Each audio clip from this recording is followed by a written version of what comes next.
If there's one skill that will set you apart in every relationship, every business, every conversation, every room you enter, and every place you lead, it's communication. Not talking, not just being heard, not becoming the loudest voice in the room, not flexing your intelligence, not knowing the right words to sound impressive, but learning how to really, truly communicate. Meaningfully, directly, truthfully, with emotional clarity, with integrity, with love and awareness. To communicate means to connect. It means to take what lives deeply inside your mind, your heart, your spirit, and deliver it in a way that someone else not only hears, but feels. It means building bridges between your internal and their external. It means creating space for truth instead of assuming that people will just get it. Just know, just pick up on the signs. Communication is not just an expression. It's a responsibility. It's a leadership skill. It's an emotional intelligence. And it is one of the most important forms of mastery you'll ever develop in your life. Because here's what most people won't tell you. If you don't learn to communicate intentionally, consciously, and consistently, your silence will do it for you. And silence, when misunderstood, becomes rejection. Silence, when drawn out too long, becomes abandonment. And silence, when heavy with emotion, becomes a storm other people can't predict and won't understand. They'll feel like you pulled away. They'll think you don't care. They'll imagine a story that you never meant to author. They'll fill in the blanks with their worst assumptions, not because they want to hurt you, but because the human mind hates blank pages, so it writes down anything it can when you don't give it truth to work with. And in that space, that gap between what's real and what's spoken, things fall apart. If you don't speak your truth, someone else will write your story for you. Anger, when you don't know how to express it, becomes sarcasm, becomes resentment, becomes distance. Sadness, when you don't know how to articulate it, becomes exhaustion, becomes withdrawal, becomes disconnection. And what's worst of all, love, when not communicated, can still feel like neglect. You can have the best heart in the world, the purest intentions, and the deepest care, but if you can't express it, they may never feel it. You can mean no harm and still leave someone broken by your quiet. You can want to bring them closer and accidentally push them away. Because a heart can feel everything, but a human needs to hear something in order to receive it. Your lack of expression doesn't shield you from vulnerability, it just creates confusion. You're trying not to rock the boat. You're trying not to start conflict. You're trying to be chill. You've convinced yourself that your silence keeps the peace. But silence doesn't keep the peace. It keeps the distance. Because peace isn't passive. Peace is made. Peace is maintained. Peace is fought for through honest, sometimes uncomfortable, conversations. Peace is built through clarity. Here's the cycle most people fall into. We feel something we don't know how to say. So we swallow it. We sit with it. We suppress it. We tell ourselves, maybe it's not worth bringing up. But it comes up anyway. It always does. Eventually, it leaks. In microaggressions. In passive tone. In unexplained withdrawal. In a look.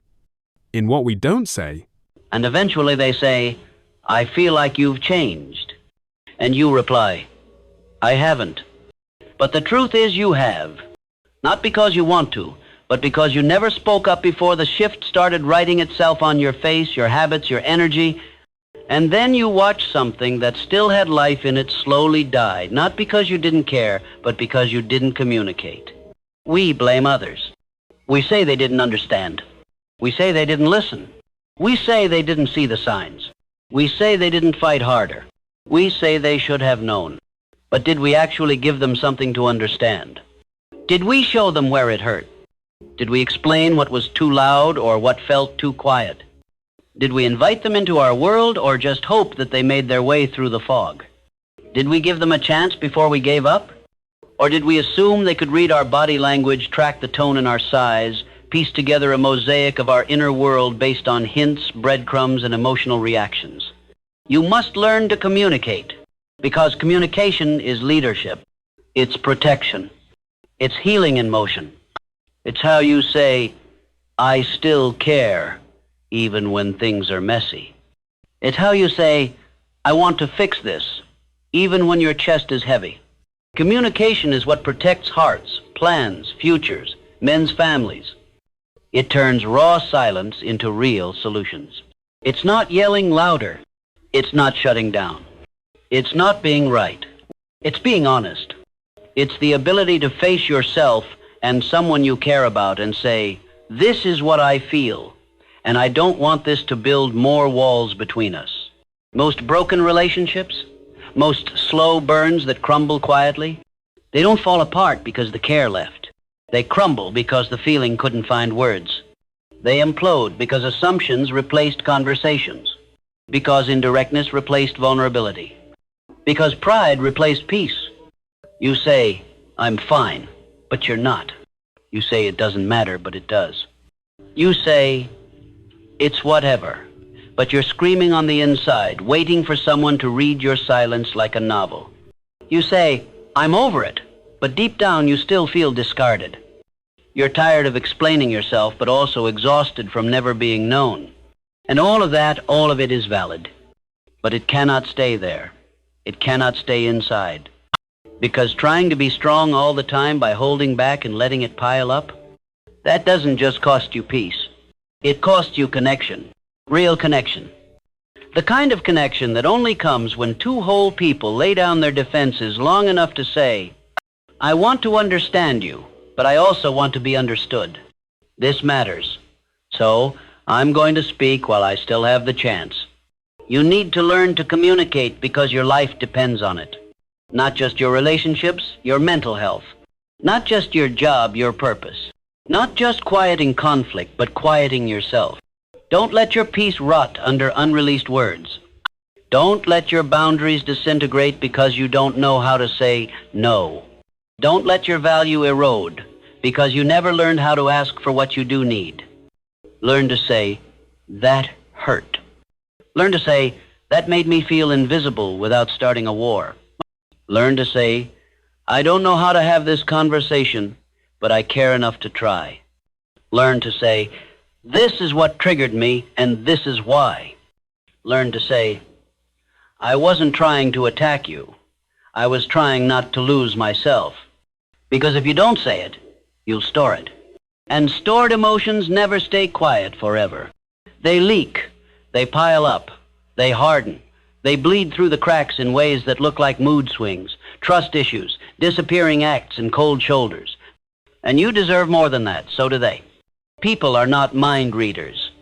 Even the ones who love you deeply can't dig out what you refuse to say out loud. You may believe you're protecting the relationship by holding it in, but in reality, silence causes more damage than direct communication ever could. You might think, saying something will make it worse. But not saying something, that's often what makes it end. Communication isn't just expression. It's release. It's giving energy a name. It's relieving your nervous system. It's facing discomfort before that discomfort becomes distance too wide to mend. Learn to communicate, not to be louder, but to be more transparent. Not to be perfect, but to be present. Not to have the best words, but to make room for understanding, because nothing can be healed if it can't be seen. And nothing can be seen if it can't be said. Do it before the opportunity is gone. Do it while there's still breath in your body and care in your heart and hope in the room. Do it while connection can still be saved. While clarity can still bring progress. While love still has a door open. Say it today. Learn to communicate, because someone out there is hoping you say what they've been too scared to ask for.